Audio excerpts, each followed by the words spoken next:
Yes, people, what's going on? Welcome back to United View. Welcome to another episode of The Full View. And it is full today. It's Ram, 6 of us in here. No spare room for anyone. Unless someone pulls up late notice, we'll chuck them in as well. But big up to each and every single one of you. Smash a like on the video. Subscribe to the channel if you guys are new. Of course, the news earlier on this afternoon, Rashford getting closer to going to Aston Villa with Unai Emery. We're going to talk about that. We're going to talk about Matisse Tell, see how the group feel about him. Do they think that the move for Rashford allows Tell to come? Will we be in for anyone? Will we just leave it that Rashford goes? And we've got to talk about Kobe in the 10. We got to talk about Kobe in the 10 as well, and everything else in between. Big shout out to Charlie. He's not making his debut. He's been here before. Shout out to you, Brad. You're not making your debut. You've been here before. Shout out to you. Shout out to you, Firms. Not making your debut. You've been here before. Shout out to you. Good vibes, John. Definitely not making your debut, but we're happy to have you. But Sky, shout out to Sky, making her debut as well. So big up to you, man. Looking forward to it. Coming on and having your say. It's good. Can't wait. So yeah, everybody show some love to Sky and everybody else in the chat as well. And let's get into this, man. Okay, right. Marcus Rashford. Who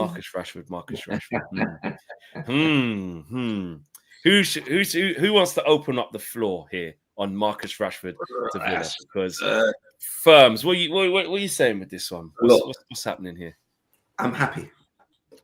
I don't know, like, if certain fans be upset, because I know we got the diehards. You know, he's part of the DNA. You know, we've seen him come up. You know, the Europa League debut and all of that stuff. Look, I think it's time for a change for him and for us. We need the change. We need to clear out. You understand? And I think, correct me if I'm wrong, he's probably the last that big name that we have at Manchester, barring maybe Casemiro, I guess. But he's probably like the last. Oh, you mean like on a world level, like known world level? Because I'm looking around and I'm like, these are all guys that they're not really big names. We're bringing in system guys now. So the big wages associated with that big brand thing is gonna go now, and I think it's more focused on Bruno. Last one, maybe Bruno. Yeah. Maybe Bruno.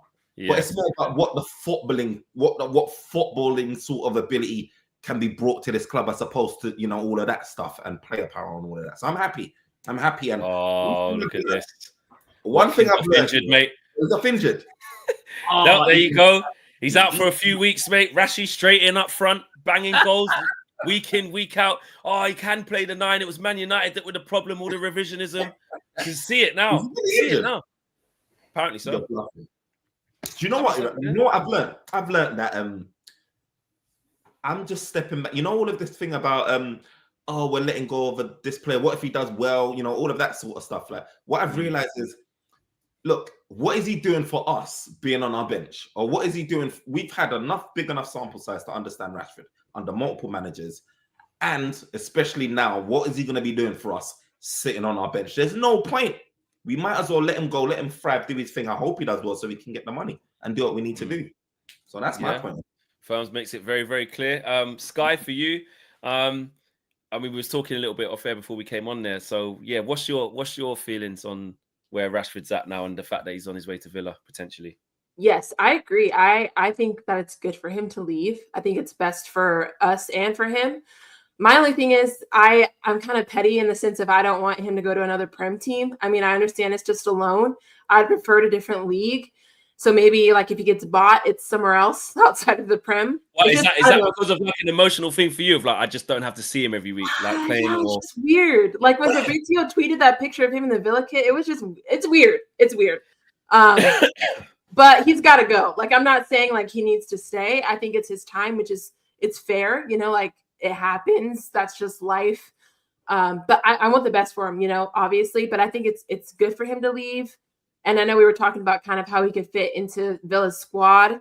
I think Watkins getting injured does help him a bit. But, yeah, I think it's definitely time for us to part ways. And, you know, it's just weird. I don't know how you guys feel about, like, him, you know, not being on the bench and then tweeting, like, I don't know. It's just been weird, you know. And then would you prefer like he, like, with what have you thought with Amorim leaving him out? You know, he's then, you know, putting up that he's at the games. Good luck, boys, etc., etc. Like, what have you made of that whole situation? Because actually, we haven't had the chance to hear your views on the whole thing. I just I prefer. It's just not normal for this day and age for things to be like it's Manchester United. I wish things weren't put out in public. It's not our business really to know Amarin's thoughts of saying like, well, if he practiced well enough or he worked really hard, then he'd be, on the team. You just don't really know. So it just seems awkward. That's what I'm getting from it. And so that's why for me, I feel like it's time for him to go because I just don't think that they understand each other well, him and Amarin maybe. I mean, it's hard to say, but that's definitely how it feels. I mean, Amarim just hasn't taken to him. Charlie, for you, I mean, I think you've made it very, very clear quite a few times, obviously, where you've been at with Marcus Rashford. Now this seems to be coming to an end. Is there a bit in you that's like, oh, I'll tell you what, he could do well at Villa, though. Didn't expect that. Or literally don't care, just need to move on. Let's get a fee in. You're more thinking forward about who we're going to get, how we're going to kick on as a team. Yeah, definitely the latter of what you said there. But I know a lot of people have come out with sort of different views on why he's not been playing, and everyone's entitled to their view, of course. But I simply think Rashford and Garnacho were both dropped for the same reason. And I think Garnacho's shown a response and Rashford hasn't. I think it's that simple. Now, I know some people might think there's different things to it, which is fair enough, but I honestly think it's that simple. The character, the attitude hasn't been right from both the players. Garnacho, if I'm not mistaken, did he come back in on the bench on the next game, the one after he was dropped? Next game, yeah. Straight away, Garnacho was on the bench. Now, to me, when I saw that and Rashford wasn't on the bench, I thought, oh, that's interesting. There's something's obviously happened there. One player has, in my opinion, has shown a reaction and the other hasn't. And Amarim said it himself, why would Amarim not pick Marcus Rashford at the moment, especially when we're playing the system that we're playing where you've got fewer attacking players on the pitch anyway. So the attacking players that you need on the pitch, obviously you need to contribute with goals. You do need players that can score goals, obviously. But he's not just not picking Rashford. I don't think he's not picking him just because the club have said you've got to force him out. I don't believe all that. I simply think it's sort of the off the pitch stuff. Whether it's not working hard enough in training, I don't know. But whether it's the nights out, whatever it is what it is. So for me, I wish it was a permanent move.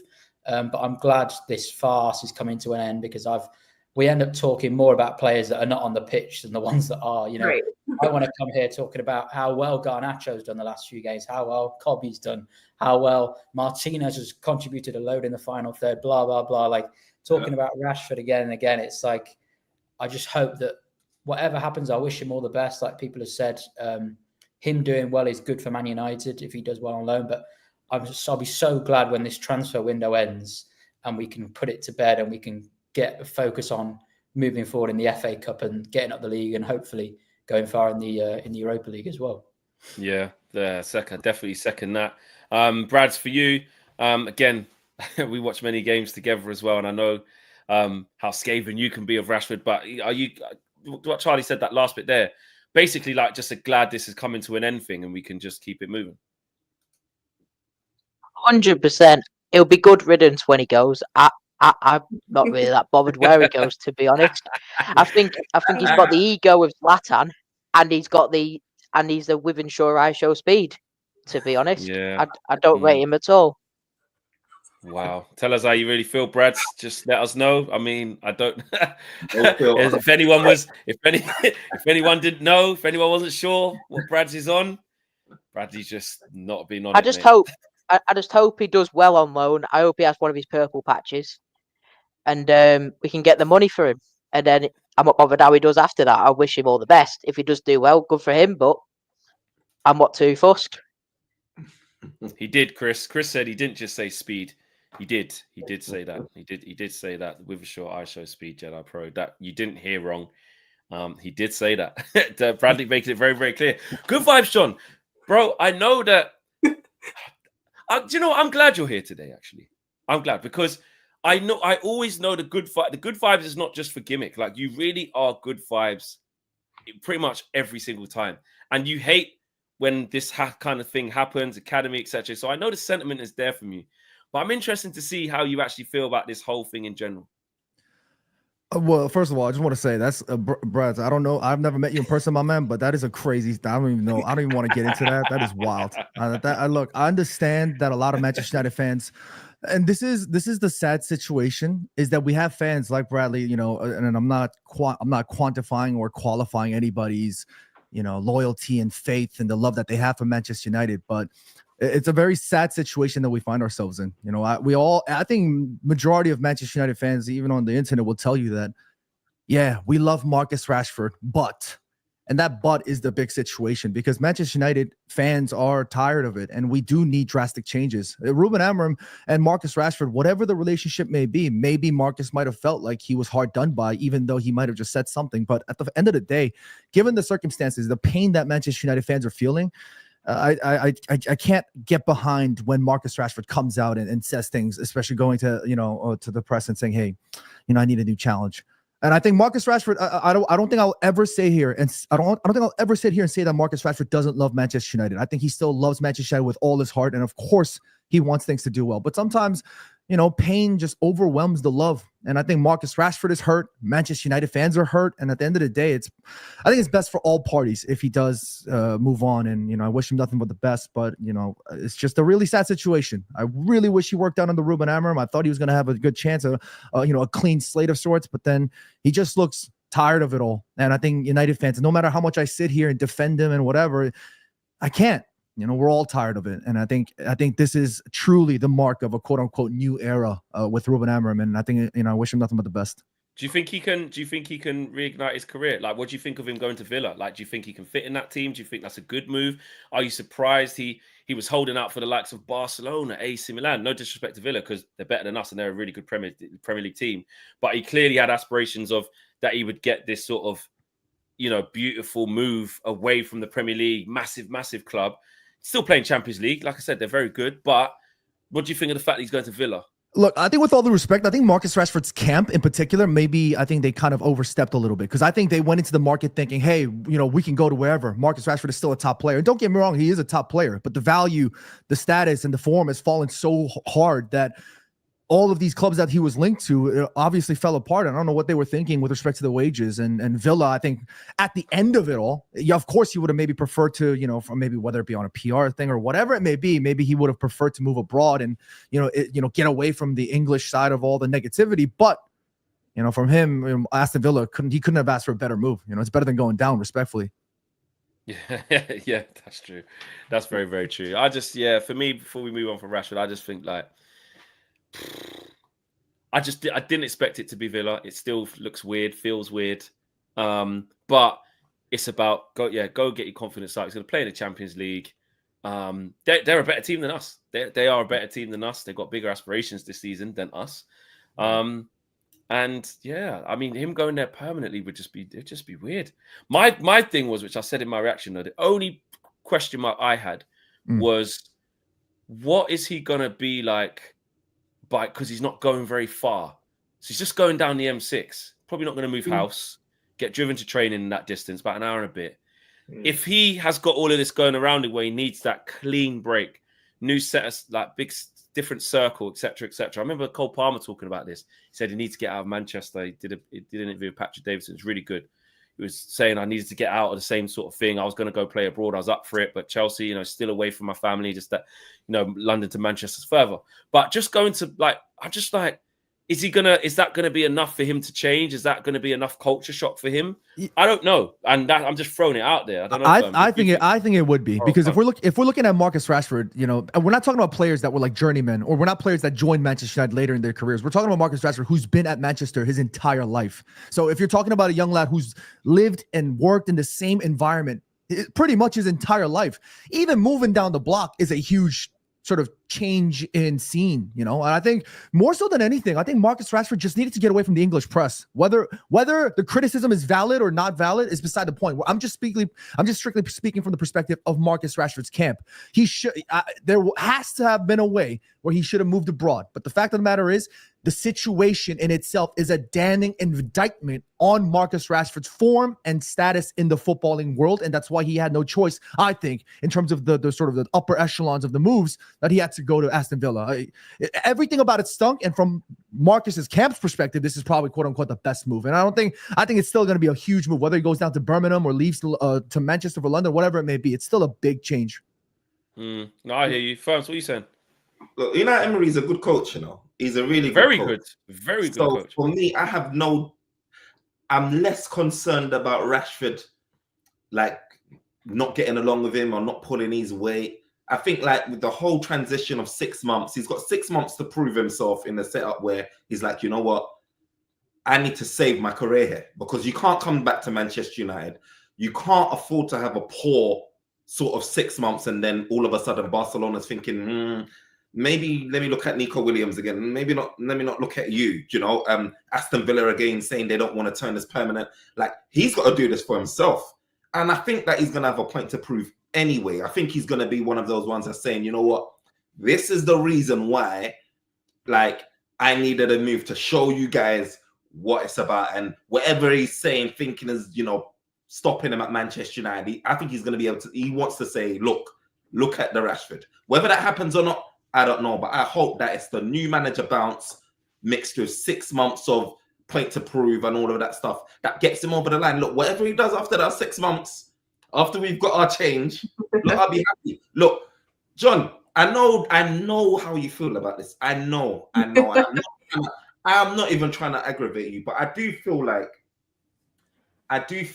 like I said before, we could have the best players in the world. If they ain't working for Manchester United, we really do have to just we have to keep going through until when we can find that right mix. And there really is no point of bringing in a manager, who's very specific to say, I don't play with wingers. So we knew what we're getting ourselves into. We now can't be saying, but we can't support Amorim and keep Rashford when we know that he's on crazy wages. It's probably stopping us from doing more activity in the market, in a sense, kind of crippling us in that sense. If you bring in Amorim, you need to back the guy. And I know we're a bit cautious on like, we don't want to go another rebuild like we did at Eric Ten Hag and it will flop. But to an extent, we need to be able to say, do you know what? If he's saying he can't play this player, look, he's a winger. Like he's asked to do a tactical type of role, back to goal. You know what I mean? We need to back him, and that's where I'm coming from. Nah, I want people to understand that I back the move 100%. It's not like I'm sitting here blindly defending Marcus. I think he had to go. I think that's a fact. And if we're going to back Ruben Amorim, we need to clear out those wages. I was reading somewhere that it was only going to be covered like, I think Villa were only covering 60% of the wages. What is that in terms of change? United are covering like 125 grand, like whatever. Yeah, roughly. Yeah. I mean, but still, like we take the L's and we move on. You know what I'm saying? Like that's paying 125 grand for a player that's not even going to play is way better than paying 325 grand for a player that's not going to play. You know, I just feel, I'm not gonna just blindly defend Marcus. I want people to understand that, like, this is a guy who, in the midst of whatever is going on behind the scenes, just purely looking from a football perspective, Rasmus Højlund not popping off, Joshua Zirkzee not popping off. Both of his strikers are struggling, young strikers. This is a chance for Marcus Rashford to slot in and be like, look, I'm not a 9, but I can try and do something here. You know, this dude's his chance. Same maybe could have been said for Jadon Sancho. We had a situation where like we had Anthony on the right, like it was other situations, and Marcus Rashford is a similar position. And at that point, you know, if it gets too toxic, if the negativity has sort of seeped in, I think it's best just to both go their separate ways. Mm-hmm. Yeah, I hear that, and for me, it's all about mentality, man. Like we talk about top players all the time and what makes them top players. Yeah. This is crazy. No, it's not. It's not. He's had 2 purple patches in his whole entire career. He had one under Eric Ten Hag after the World Cup, and he had one under Ole Gunnar Solskjaer in lockdown. But if you actually look at the bigger picture, in the Premier League, he averages 8 goals a season. That's bang average at best for me, for a forward. Bradley, he's our, and this is what's interesting, because this is the thing this is a really good talking point. Like, how good has Rashford been? How good is he? How good can he be? Because for us, look at that. There you go. 138 goals, 63 assists, 2 FA Cups, 2 Carabao Cups, 1 Europa League. And someone said, I think is it our 7th all times? What was it? I think it was 7th. Yeah, I think it's 7th. So look, Marcus Rashford's had a better career than most at Man United. Obviously, well, post, you know, I mean, people were winning Premier League titles and stuff like that. It's not in that stratosphere, yeah. Champions League, I ain't talking about that because the bar's low now. I'm talking post that. But there is this thing, you know, Sky, I come to you on this. There is this thing, like what Bradley's saying. he's not actually that good. Like, what? It's our sentiment and our emotion because he's born and bred through the academy. But the actual, like Jamie Carragher was saying this. I know people don't like the messenger of Jamie Carragher, you know, Scouse and all that. But he was like, on the Monday, he was like, he's not that good a player. Why are we still talking about this? Like, yeah, he just needs to move. He ain't that great. What do you say to that, Sky? Yeah, this is where it gets difficult, right? Because on one hand, I agree with that. I agree with the fact that he hasn't been great for us. I mean, he has had a really good career, better than most, right? Better than most players that we've seen. But at the same time, like I watch him play sometimes, and he's walking and he's not tracking back, and he's in his head and he's dropping his shoulders, and there's things like that where I'm just like, I don't want that at Manchester United, And so, no, I don't think he's good enough. But at the same time, he is through Manchester United, and we do honor that, and that means a lot to us when we have players that come from Carrington. But that's where we as fans have to understand that it has to be the club over players sometimes, and we respect them and we support them. But like John said, and others on the panel have said, there's times when we have to just separate it and let it go. We can't have this nostalgic hold on players and even managers for some instance of they have to stay. Like some people are like, we should have kept Root. And I'm like, for what reason? Why would we have kept Root here? That doesn't make any sense, So we just have to stop that. And it's hard. It's easier said than done, but you have to keep things in perspective, and you have to make sure you're always making sure we keep the club and what we're trying to do first over sentimental emotions, which is really hard. Yeah, no, I hear that. And actually, Charlie's actually because tactically and stuff like that, and I know you like to assess players. I know you're done with this, but just on what Bradley was saying, he ain't that great. He ain't that good. Do you see that he has been a good player? He is a good player, but he's lost his way, or do you actually see someone who actually isn't that great? I think he's not an awful player overall. I think he's a very specialist player, and I think that's the problem. He needs a lot around him to make it work, and I think that's why we saw.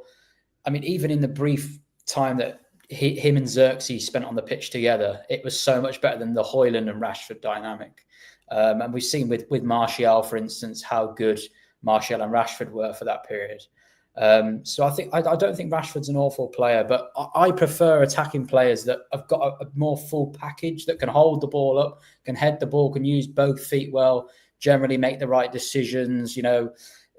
I just feel like Rashford lacks. He's very, very, very good at a very small part of the game, but is an important part, obviously scoring goals. But there's a lot of the parts of the game that Rashford is really poor at, whether it be pressing, heading the ball, holding the ball up, knowing when to pass. He dribbles into blind alleys at times. So I think managers can get something out of him, but it's always that if rather than when. It's always if we get this around him, if we get that around him, if he common theme in it. Yeah. And if your manager says that you need to give more yourself to get it out of you, then I just wouldn't bother. I wouldn't bother, because if you're a manager and you know that your XYZ player isn't giving absolutely everything, I just would say, I'm just not going to bother with you. Why would I bother with you? Because I'm giving my absolute all as a manager on the training ground, getting there every day, trying to work out how to get these players fitting well together. And if he looks to the side and thinks, well, I don't think this player is doing the same and giving me back the same sort of application, then why should you bother as a manager with that player? So see, I don't think he's awful, but I think he lacks a lot to be a top player. I think he has been a top goal scorer at times in purple patches, but I don't think he's a top player as the full package. If we look at other top attackers in the league gone by, and even decent attackers in the league that offer a lot more in terms of overall game, really. No, fair points. I hear what you're saying there. Let's get the super chats out and push for the likes, guys. While I read the super chats, you guys can like up the video. We're on 244 likes right now, and Riri said in the chat there, let's double that. What's going on? We need at least 500 likes. There's over 1,500 people watching live right now, so let's smash the like on the like button. Big up to Alex Park. Is your birthday happy today? Is that what, because your birthday, or just happy you're just happy today because you're happy because Rashford's leaving? I thought you missed that birthday. But you're just happy that Rashford's leaving. So shout out to you, Alex. Red Baron says, when Liverpool become Premier League champions, which is inevitable, really. Let's be honest, this season. I wonder what Robbie's and Ty's deflection tactics are going to be this time, considering they're in phase 76. Just random Arsenal strays. Just for we're in the dumps in the trench. Yeah, or the referee. Yeah, referees. And the ball. Don't forget the ball. Yes, the ball. Be careful about cut ball. Yes, 100%. Letting Slot just come straight in there. Red Baron says Owen has done a Garnacho and bleached his hair. Charlie, yeah, he has. Is what it is. Says, why do y'all hate your youth?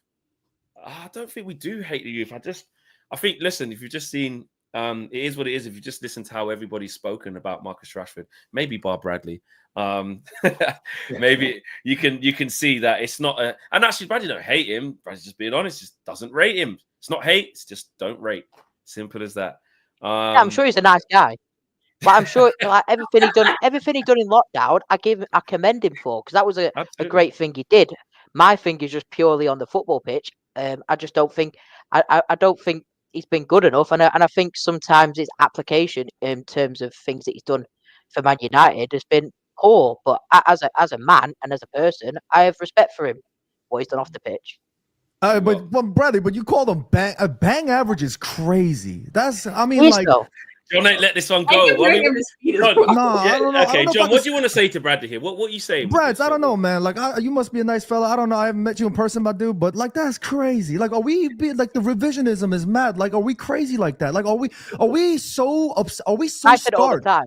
Sorry? I've said it all the time. Flex can back me up on this. I've said it all the time. Look, that's your opinion. I respect that, but I'm saying, are we forgetting the fact that Manchester United have been in such turmoil in the midst of Marcus Rashford, who's been carrying us? I mean, look, I'm not saying that he was the star man, but like clearly when Marcus Rashford and Bruno Fernandes are not performing, Manchester United have been absolutely worse than they already were at times. You know, we had to go through eras where there was people ballied up, running through Ed Woodward's crib, lighting up like the fireworks. It's like we've went through so much turmoil and trouble. And Marcus Rashford, yeah, he might not be a world class on a consistent level. Yeah, hell, he might not even be worth 300 grand a week. But he's definitely a good player. I think we're stretching a little too far. Respectfully, I'm just saying. I'm sorry, Flex. I'm sorry, Flex. I know you're doing your supers.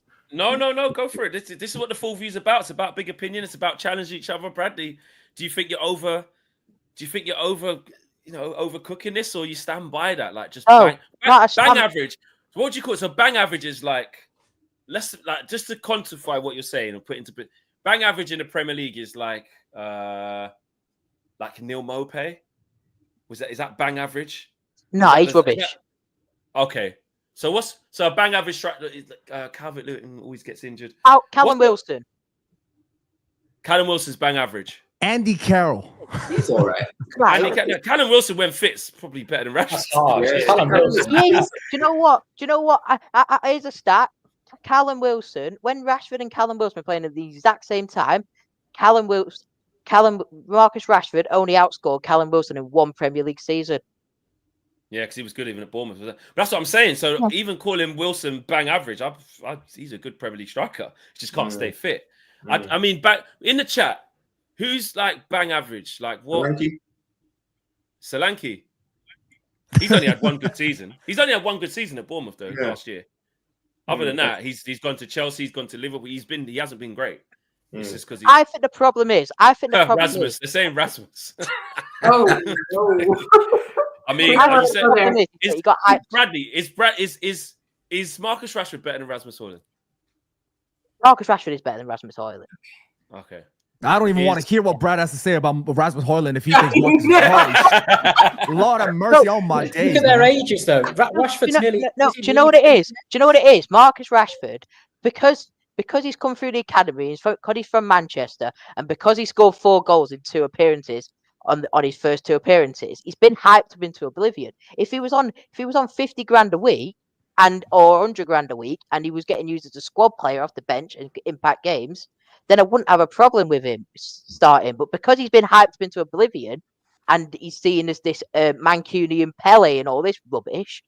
Who the hell called him Mancunian Pele? Yeah, who did say that? I've seen that. People hyping up like he's the Mancunian Mbappe and all this nonsense. Like he's bang average. He's bang average. Would you call 8 goals in a Premier League season bang average?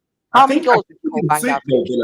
I think it's like he just don't suit us. I think he would suit Villa. That's the thing. Like you mentioned, like someone mentioned he's a specialist player. Look, this is a guy that, see, I appreciate when Xerxes comes on, does the hold-up play, bring others into the game, like even Martial did. Like, I enjoyed that element of the football, as well as getting on the end of the goal. Look, Berbatov wasn't a high-scoring striker. People appreciate what he could do. With Rashford, it's like there's just one way of him playing. It's sort of like you got to feed it. He's got to be like a through ball or something along those lines, knock it over the top, he's running onto it.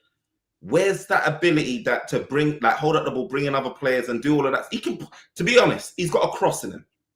He's got a bit of like, he has got on his day, he's got a bit of vision. He can put in an early cross from deep and find his man. He's got that in his locker and he's obviously got a shot, but we need more to our game because these players are suited to that counter-attack, Oli type system.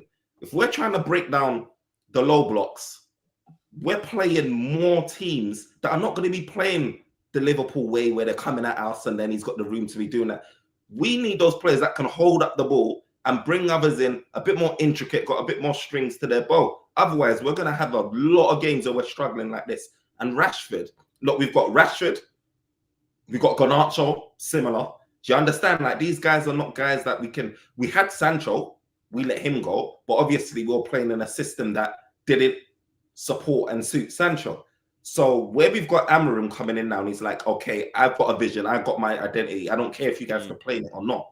I'm bringing in the players that can fit that. We have to respect it. And with Rashford, I think he can go and do well in Aston Villa. I want him to score hat tricks every week. I really do, because I want us to be able to go back to Villa and say, we want 60 million. I know that ain't gonna happen. But try and get the price up. Yeah, try and get the price up. I hear you. All right, let's keep it moving. But that was interesting. We got guys. This is the full view, Sky. This is your debut. But as you know, when you hear something crazy, you have to interject and say, what did I just hit? What's going on? Challenge people. That's what the full view is about. You can't just let people say things if you're feeling I'm not sure about them. That is what this show is. That's what football chat is about. So do not feel afraid to interject if you hear something outlandish or wild. JPNT 17 says, we've babied Rashford for years. Sometimes you've got to get kicked out the house to realize it's time to grow up. Good luck. Give the 10 jersey to Cobby. And WJ Barrett says, Omar, hold fire with the loan 80 million straight sale. And WJ Barrett says, Rashford will ball out for 2 or 3 games. Then he will revert to type and be in China Whites with Rodgers in a few weeks. Bring in Tell and we good. Man's going to be in Broad Street now. Is what it is. Man United fans failed Rashford. It's not his fault. Joe Fleming says, Joe Blackman on the panel is a must. Yeah, Joe, we're going to talk about that because I saw you said, how can you get on this panel? We'll get you in, Joe. That's for sure. Mm-hmm. And Karthik says he does need to leave. He's a Banter era. Is a Banter hero, average, like what Bradley's saying. Shout out Riri says, some of the hate directed to this player is crazy. Bradley, who on this team in the last 10 years has been good? I'm happy for his move. So, saying that it's too harsh there, Brads. Joe Fleming says, Rashford is a good player, just not a great one.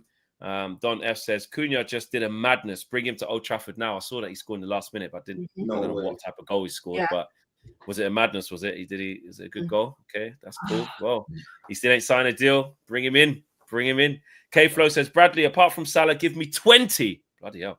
Give me 20 players in the league who can guarantee 8 goals every season, according to you. And I'm no Rashi fan. I was in the minority when he scored 30 goals. I wanted him gone. So he's saying, K-Flow saying, I agree that he's not that great, but give me 20 players in the league who can guarantee 8 goals every season. According to you, is what they're saying. Don't give the 20. But are we talking GA here? Are we talking about like having our 20 goals? Well, Højlund got 10 last season in one of the worst Man United teams of all time. So there you go. And look how we're talking about it now. He has 2. He's not really a winger either. He's not really a winger. He's an inside forward. He's played striker as well. I hear you. Don F says 100% facts. Bradley, thanks for speaking the truth. There you go. It's all about opinion. Some people disagree with Bradley massively. Other people are like 100% facts, mate. Red Baron says, for your information, Villa losing. The confirmation they have now lost as well, 2-0. Doflamingo says, Mancunian Pele to Berman and Bebe. Wow, Rashbon Lahore. Yeah, there you go. It's all going crazy. And then the picture of him and Gabby. I was with Gabby yesterday. I came on to the show after him. And I was saying, look, you're getting Rashford to save you now. And he was like, yeah, I'm having him. If Unai wants him, this, that, he was giving it. Oh, there you go, mate. Just lost 2-0 to Wolves. So you better get Rashford in fast. C1 Chaos says, Bradley, is Rashi similar to Kai Havertz? Talented, but an enigma to the team. Just on a quick one, Bradley. Is that true? Bit of an enigma to the team. He's talented, but not what they're cracked up to be. Yeah, I suppose so. They're different stylistically, but they're both average. So that's what they have in common. Yeah. Item Panda says Bruno and Rashi are always lumped together in theory as the problem. So why is Bruno still in the fan/manager's favor, but not Rashi? Don't come to Bradley on this either, mate, because his thoughts on Bruno. John, if you think, John, ask Bradley what he thinks. I think I'm done. Now, just ask him quickly, just please, John, just so you, because you got to get a feel for what people. Otherwise, the show's not going to flow. You just have to find out where people stand. So, John, just ask him what he thinks. What about Bruno Fernandes and Marcus Rashford being lumped together? No, nothing to do with the super chat. Just ask Bradley how he like. Just say Bruno Fernandes discuss. Just ask him. Bradley, Bruno Fernandes. What we saying? If he says bang average, I'm leaving. I'm just saying. No, he's not bang average. He's not bang average. Okay. So is he good? Is he good? He has good games, but he has really bad games. Yes, is he good? Yes or no? He's average. Oh my! I'm out.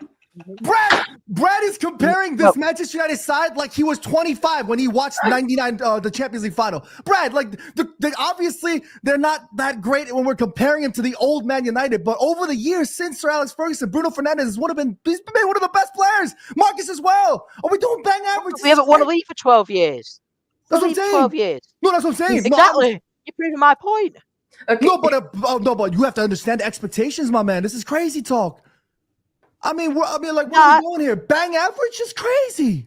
There's a lot of people agreeing with Bradley. But okay, you're saying I can see where people would say that Bradley's stance holds because what are we comparing Bruno and Rashford to during this period? Because we haven't done anything.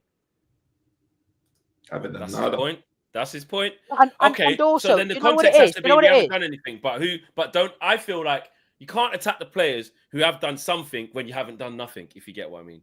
Bruno, go on. Do you know what, right? Do you know what it is for me? He's 60% really, really good, and then he's 40% bad. Yeah, and for me, he either performs between an 8 to a 10 out of 10, or he performs to a 3 to a 0 out of 10. And for me, that jump is too big. I'd rather have someone like a Mazraoui who performs week in and week out, who plays at a 7 out of 10, and you know exactly what you're going to get. That's my problem. Okay. No, but okay, I understand. This season, maybe 100%. I'm with you on that. I think he's been poor, and I think his flaws seem to be standing out more this season because his other traits and his other qualities can't seem to hold up that good part of his game. He's played well in the 8. Sorry? I think he's played really well in the 8. I think he's played really well in the 8. He's contained there. That's why. The reason why he looks good in the 8 is because he's forced to play a bit more tame. He's not allowed to go wild with his crazy passes. It's funny how he's more comfortable. To me, I think he's more comfortable there than even Kobe Manu. Like I think I would actually prefer Bruno over Kobe Manu in that 8. And it just goes to show his quality because even though he's tamed and contained, you still got to be able to have the ability to be able to function in that role and hold it down. And for me, him playing in that number 8, I think helps Manchester United. He's not as much of an attacking threat, but I do feel like it helps us. It allows us to bring in a Kobe Manu. It allows us to bring us a tail if we get him. It allows us to have a bit more of an attacking threat because this formation doesn't allow us to have a lot of attackers in it anyway. So that's a major win. And he can spray the ball as well. Kobe Manu, does he do that? Can he spray it 30, 40 yards? Can he thread it through? He's not that sort of player. Yeah, he's not that type of guy, is he? He's a short passer. Bradley suits the 8 in this system. Yeah, he does. He suits the 8 in this system. If it was a 4-2-3-1, he's better in the 10 because Bruno plays better when he's facing the goal. He struggles with his back to goal because when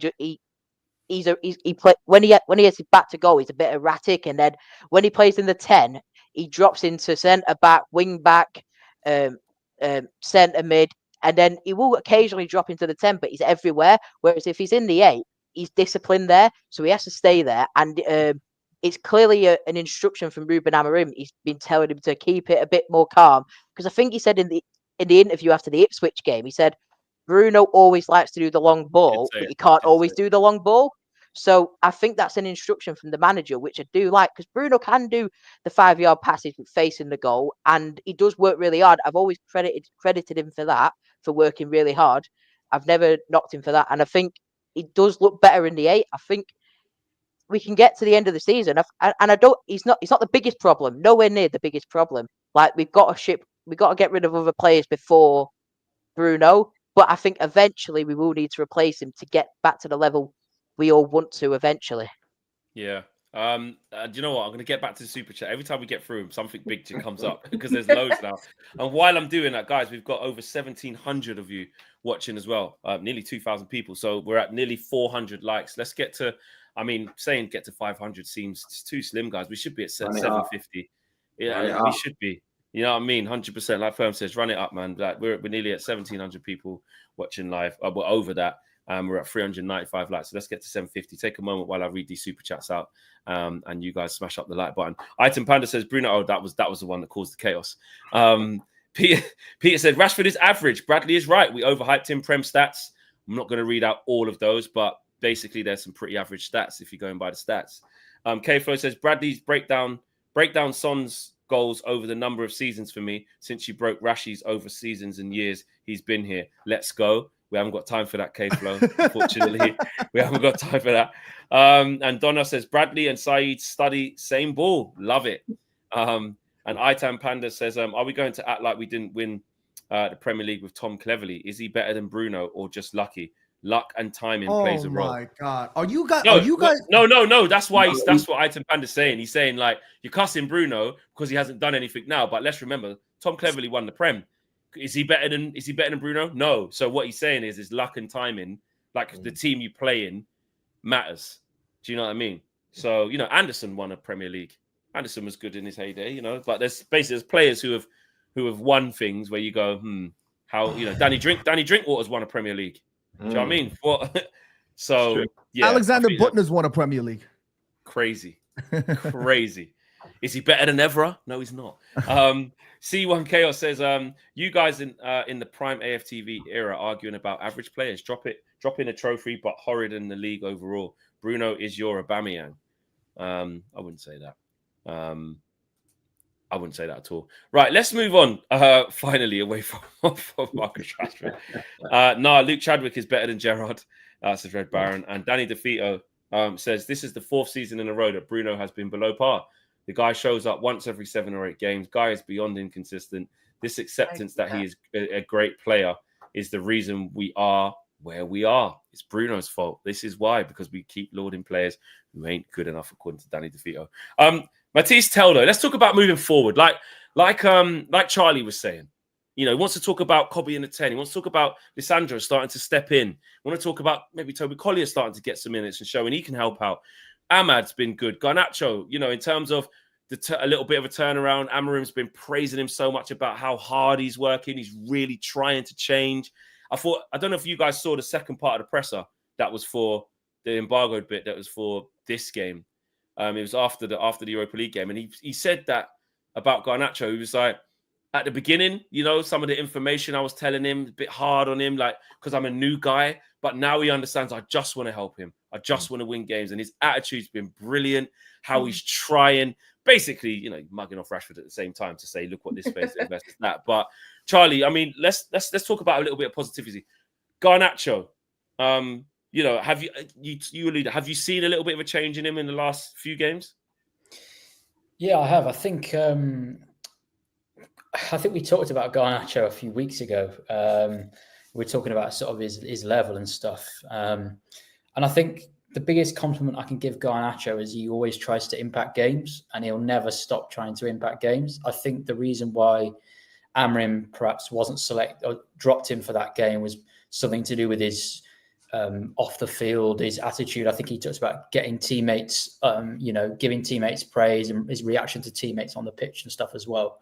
But Garnacho will always try to impact a game, and I'll give him credit for that. But I don't think he's like a top young talent. I think he's a good young talent. I don't think he's like a top young talent, but I think when Garnacho and Ahmad are both missing for us, I think we see that quite dearly in this system. And I think we saw that on Thursday night in the first half. I thought we played some really, really good stuff, but we obviously lacked that real good threat in the final third.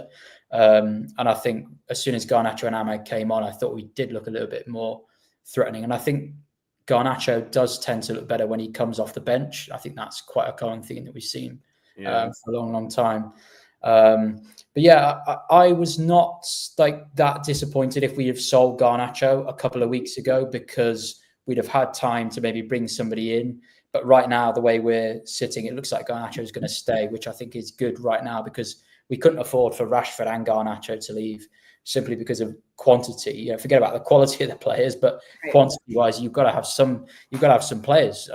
We can't rely on exactly. Hoyland, Xerxes, Ahmad, and Bruno and Eriksen for the rest of the season in those front three positions. So yeah, no, I've been pretty pleased with his reaction, and I think you know what you're going to get with Garnacho. He'll never stop trying. Sometimes that plays to his detriment, because he sometimes tries the same thing over and over again, even when it's not working. He's got a lot to work on, but I'm hoping that obviously with the reaction he's shown, I'm hoping we can see some more positive gameplay from Garnacho going forward. So we'll see. Good vibes, John. Have you got some good vibes that Garnacho can start to turn things around? I really like this latest performance. He looks so mature. I talked a lot about it with my community as well. My biggest issue with Garnacho was never about his work rate. It was nothing about that. It was always about his decision making. You know, I always felt like he has that, like he's just very confident in himself, and you know, everybody knows he's had a massive influence from the likes of Cristiano Ronaldo and those kinds of top egos. And there's nothing wrong with having an ego, but it's a double-edged sword, because when you look at a young player like Garnacho, if he's going to, and like just to kind of add to what I was saying before, my issue has always been his decision-making with respect to shot selection. He takes shots wherever he wants, whenever he wants. At will. No regard for anybody around him. When he gets that ball and he just drops his shoulder, it's a wrap. There ain't nobody next to him. He's just looking for the goal. And sometimes that breeds a bit of contempt and, dare I say, toxicity around his teammates, because nobody's going to make that run into the box. I was talking about Antonio Valencia real quick not too long ago. Antonio Valencia, yeah, he might not have had the best crosses, but as soon as you know that he was bombing down the right-hand side, there was players crashing into it, because they automatically knew 9 times out of 10 he was going to crash. If Garnacho wants to be the player where 9 times out of 10 he's going to be lethal with those shot selections, then go ahead. But right now it hasn't been the case. He needs to put more time into training, more time in the gym, maybe increasing his speed, acceleration off the speed. But right now, going back, I thought I really liked this game because it was the maturity. And to answer your question, Flex, if he continues to keep his head down, understand that it's a team game rather than just, if he wants to take the shots, I'm great. I'm happy. But I need to see that maturity, and I saw that the last few games, and I couldn't be any more happier. That's what fans want ultimately, right? And that's why Marcus Rashford gets a little bit more. I'm sorry, not to bring a Rashford again, but fans are tired of players collecting a lot of wages and not, you know, doing what they're paid to do in some ways, right? And I'm not saying that Garnacho doesn't deserve a contract or whatever it is. I'm saying that he needs to continue to work hard, and I like what I'm seeing from Garna, showing the maturity, showing the levels to it, and I just want to keep doing that. I just want to keep seeing him doing that. It feels like there's more of the story that can be written, doesn't it? Like, I know there was like a lot of talk about like he could leave, and listen, you never know on deadline day. Ruben Amorim still is like non-committal. Like, he could still leave, like if the right money comes. So there's one side of PSR and stuff like that, but Ruben is being very vocal about how much he wants to work with him and how much he's improving, which does change the narrative a little bit. But I feel like with Garnacho, because he is, like someone said in the chat, he's so young, he's still 20.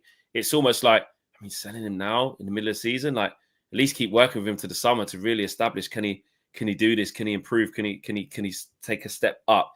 We got a lot of problems in the team, but you probably wouldn't start at Garnacho at the first window. But then this is where PSR comes into it, and you know, pure profit. And if someone did offer 60 million, panicking towards the end of the window, Man United have to look at that and how they can improve the squad overall. Brad, would you be interested in entertaining Garnacho, or is it hands off? I wouldn't sell him now because I don't think we're going to bring anyone in. That's for the first thing. I think Charlie's right in terms of we don't have enough quantity in the squad, so I do agree with that. He still needs to. I'm glad that Ruben said that he's willing to adapt, and now he knows that he's he was actually just trying to help him. Because Yeah. if you actually look at the formation, the 2 number 10s are supposed to play in between the lines rather than stay out wide, because it's trying to create a 4 in midfield, a box in midfield, and then the wing back's supposed to be the width. He still needs to learn how to adapt to be able to come inside. So that's but hopefully from now to the end of the season, he's willing to learn that and he can adapt to that aspect of the game and do a job for us. Yeah, no, I hear you, Sky. You're trying to keep him. You don't want to. And do you think he'll stay? Because there's a couple of days left of the window. What is it? Yeah, it's on Monday, 11 p.m. our time. So, do you think he'll stay? Do you think we're safe? And 2, would you entertain a bid? I think he stays. For that same reason. I think we need him, just personnel wise. For me, I'm kind of going to bring this full circle quickly. One of the things that stuck with me with Amarim in his first interview with us was how he mentioned he played almost every position outside of the goalkeeper, right? Because he wanted to do whatever it took to help the team. And I feel like what he wanted to instill in our players is that same mentality. And when you try to do that with players who have a lot of ego, it's not going to be easy at first because everyone wants to be that guy. But you might not be that guy, right? And some players will latch onto that more than others. And I feel like he's trying to show some players that, to me, right now, Garnacho is a beautiful sub off the bench. I think whenever he comes off the bench for us, more than not, he does fantastic. He brings a lot of energy. He works hard. He brings what we need off the bench, not necessarily when he starts, but he can come off the bench and he does well for us. I think right now, having good, solid teammates is kind of a lost art just in football in general right now. And I think Amarim's trying to build that in our team and with Garnacho. So I feel like that's what he's trying to do. And that's why I would be open to having him stay, because I think Garnacho's seeing that. And that's why Sporting was so good, in my opinion, because they had a few stars, but if you watched them, like, everyone was bought in wherever they were playing, right? And so for me, I think that's what he's trying to get out of some players. And I think if Garnacho can buy into that, I think that he could do really well here. And that's what I think I'm kind of seeing from him, if that makes sense. Yeah, no, I totally get where you're coming from, especially the bit where everyone's saying, "Am I vaping?" No, this is the pen, guys. It's just yeah. You press it, the pen comes out. Yeah, you press it, it comes back in. Yeah, it's just a pen. I promise you. I don't vape. What was I going to say? You guys made me leave my train of thought. Oh yeah, especially the bit you said, Sky, about like the impact off the bench. I just think it's what we're guilty of all the time, because we're in such dire straits at United. We need a hero. We need a maverick. We need one single person to get us out of this mess.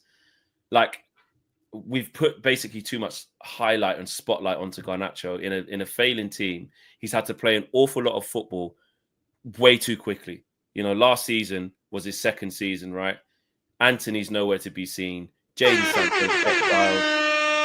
I was thinking, what? I was like, is KG here? What the fuck? What? I was like, what? You waited too long for that. Yeah, we did that earlier. Sorry, a little rusty. Sorry, it's been a minute. You know, left wing, you know, Rashford, again, we know what happened there. I remember there was a point last year where, because we had problems on the right-hand side with Sancho and Anthony being so poor and out of the team for different situations, Eric was like, Rashford, I need you to do a job on the right. You're the most senior player. I'm trying to let Garnacho mold into his professional career after the season before, which was where he was just coming off the bench. So I don't want to make the kid have to play on the right. Can you do it? We put Rashford out on the right for a couple of games. Eric went, Jesus, no, right, Rashford, you get back to the left. I'm gonna have to play the kid out there. I'm gonna have to play Garnacho. And Garnacho made like 33 starts in a row, or a bit more than that at one point last season. At a player who's not polished, he's not ready to be doing that. The same with Rasmus Højlund, guys. Let's be honest. I do think now we've seen a bigger sample size, his actual ability is not that great. But in general, you bought this kid. He's not ready for it yet. You've thrown him in. No help from Martial. No help from Rashford to say, be our main striker. We ain't got anyone else. So it's the shit decisions that Man United have made that have kind of, I don't even want to say exposed Garnacho. It's like he's not supposed to be that good yet. Like, do you know what I mean? And then the numbers that he has got and how he can impact the game being that young and in this situation, I think is something that we should try and at least work on with a new coach. So I just think keep him here. It's got his, and the thing is, because he is only 20, his value is not going to plummet to some stupid number between now and the summer. If someone wants, he could still be worth the same money in the summer. He's young. He can go on to have a decent season. Could be even more. So I just think, and then we want to keep him. So I just think, just hang tight on Garnacho. I agree with you, Sky. I think he's going to stay now. Firms, are you in that camp of like, you know, he's doing all right, he can do a bit better, or you like, listen, no sentiment, everyone's got a price? You know what? Everyone's got a price, you know. And I like Garnacho. I do, like I said before in the last show, yeah, I wouldn't mind if we're replacing these guys with the quality that we need, where we're not looking back thinking, oh, I missed this guy. Garnacho's got quality. He's contributing to the team. Let's not get it twisted. And he's a young guy. He can go to be anything he wants to be, as long as he applies himself, etc., etc. But Man United's been in a place where it's just been super toxic, and I don't know if it's helped him. Like under Erik ten Hag, we heard of the whole Garnacho issues. He had to pull him up then. We're hearing it now with Amorim behind the scenes. He's pulling him up. Like, these are things that are reoccurring. And then you're having to talk to him again and be like, rah, like, chill. And part of the reason why is because we're putting so much pressure on these guys. I mean, not even pressure, I would say too much emphasis on these guys. We're starting them too much. So they're now thinking that they're the face of the club. They're now thinking that they're the man. Rasmus Højlund, we're doing the same with him. Mm-hmm. You understand? Luckily, Euro's getting brought in slowly. But we're doing the same. Soon Rasmus is going to be moving mad. Do you understand? We kind of just need to manage it in a way where, do you know what I mean? And the same thing happened with Sancho. Do you know, Amorim's not doing anything different in my opinion to what he's doing with what do you call it, Rashford, as to what Erik ten Hag did with Sancho. Like, at the end of the day, I think these guys needs to be kind of brought back to, like, anyone can get it. You can get sold wherever it is. Anyone can get it. No one's the face. No big wages anymore. Everyone's getting 200k max or whatever you want to call it. And we just need to get back to basics, for example. And Garnacho is one of them. I'm glad that he's got advice around him and is supporting him, helping him make those decisions. I don't know what it's like for Rash, but I'm glad it's helping him with Garnacho. I think that'll be a big thing for us. So at this given moment in time, I would say keep him. The reason why I would say keep him, because are we trying to replace him with who, like Tell? I think Tell's another project. Yeah. Like, I feel like he's another project. I feel like he's still rough. He's still raw. He's a young kid. There's a reason. Look, Bayern Munich, they know what young talent looks like. That's ready. Musiala's there in their face. Yeah, he's not ready.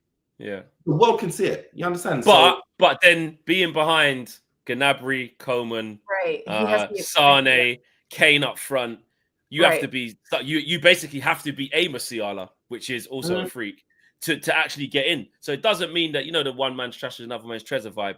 Like, I wouldn't say he's definitely means he's a bad player, but I hear you. Obviously, they the fact that they're so open, they're not saying like, please stay here, like, just we'll nurture you. They're like, okay, if you want to go. But they do have like an abundance of options in it. They do. They've got like crazy options. And I forgot Elise as well. Bloody hell, he's on the wings as well. So it's like it's mad competition. Like, it's not like, do you know what I mean? It ain't easy out there, to be fair. Like Mike says, Rash had 2 good seasons apart from his debut. Weghorst carried him. Red Baron says, what? Sorry, Flex. Go ahead. I'm done. Don't worry, we're nearly finished, John. We're nearly finished, so you ain't got to sit through as much longer. Red Baron says, Flex, Pog back, or you still on Kante in? Disgrace. I said the Pogba thing. I said, listen, just as United fans, we just got to learn. Just leave it alone. Stop going back. He already came back. Pog back has already happened. We're doing Pog back. That has happened. Look. Monumentally failed. He's been injured. Just let somebody write a new story. Yeah. If he comes back, Pog back failed. Yeah. Pog back failed, but Pog back. Oh. Shout out Troops. Pog back again. Well, I mean, like, come on. Just leave it alone. Just leave it. I'm happy that I don't want him to see his. I didn't want to see him go out like that. I hope he didn't. I'm Brad, so pleased. Brad, quick question. Oh God. Is Pogba bang average? No, he's not bang average. He's okay, cool. quality. Okay, cool. Would you have him back, Bradley, again? Would you have him on 3 month loan to the end of the season? 3 month loan to the end of the season? Yeah. Really? Put him in a 10, man. As a player, do you know what we need? Do you know what? If Anthony's gone and Sancho's gone, we haven't replaced either of them. Can't even play till March. Oh, are we gonna get Tell? Like the reason probably why we're going to get Tell on loan is because we don't have enough players. Bodies, yeah, we actually do. Exactly, I do agree with that. Okay, all right, fair enough. Joe Fleming says Garnacho here after transfer window will be a relief. And Red Baron says, can we spread the rumor Owen is Pog back for fun? It won't work. It won't stick because he's too strong on it. On the opposite, everyone will know it's just a lie. Mr. Arnold said 10 years ago, 300k would have got you a top level player with 30 goals plus guaranteed. Now it gets you a dodgy Rashford with maybe 10 goals. Yep, that's true. And Red Baron says, how much did you pay for the fancy vape rig flex? What £1 in WH Smith in the stationery aisle. That's it. Joe Fleming says Garnacho was excellent on the right last season as well. Guys, we've come to the end of the show. We didn't even really get a chance to get into the Cobby in the 10 vibe. We'll have to save that for the next show. And to be honest, we'll save it because there'll probably be a little bit more sample size than then as well. I got with how Amarin spoke about him in the 8 versus the 10. He also spoke about it's about him feeling happy because he plays better, and it's about a position change. So I don't think Amarin would say all that and then proceed to put him back again. So we'll see tomorrow. We'll see. There's a high chance he could start again, really. He played really well in the last game. So we'll talk again on the next full view with maybe a couple of games of him having played in the 10, and then we'll go get it in from there. Big up to everyone who's joined in on the stream. Big up to everyone who smashed a like on the video. Where did we get to? How well did you guys do? Are you disgraces or did you get us up there? Come on. 544. We didn't even get to 700, guys. We had nearly 2K watching, so it's not great. On the way out, smash a like, see if we can get to 600, 100%. And shout out to the dog flex. Yeah, what's the dog's name, Sky? His name's Dice. Dice. Love that. I was thinking he might hear you like say that, and he might wake up, but he is gone. He's finished, bro. He's heard all this talk about Rashford. He's like, I'm fed up with talking about this guy. You should have seen him when Eric Ten Hag was a manager. He wouldn't even come in the room. Oh shit! The dogs are sensitive. Big up to Sky. Clapping hands in the chat. Really good debut. Big up to you, Sky. Great having you on. Of course, Firms. Of course, Bradley. Of course, Charlie. And of course, Good Vibe Johns. Everybody's links to their channels and their socials, they'll be in the video description below as well. So go and check out everybody. We'll see you on a very, very next stream. Let's get a win tomorrow, guys. We need a win. We're out of here. Peace.